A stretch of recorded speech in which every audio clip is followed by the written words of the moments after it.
ఈ 25 నామాలు ఎక్కడ చెప్తున్నాడో అక్కడ సహస్రం చెప్పినంత శక్తి మీకు కలుగుతుంది. అంత గొప్ప నామాలు నేను చెప్తాను, మీరు కూడా చెప్పండి.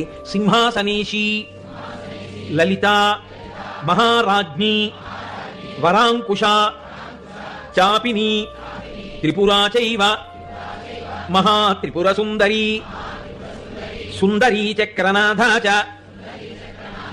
సామ్రాజ్ఞి, చక్రిణీ తథా చక్రేశ్వరి, మహాదేవి, కామేశి, పరమేశ్వరి, కామరాజప్రియ, కామకోటిక, చక్రవర్తిని, మహావిద్య, శివానంగవల్లభ, సర్వపాటల, కుళనాథ, ఆమ్నాయనాథ, సర్వాంనాయ నివాసిని, శృంగారనాయికా చేతి,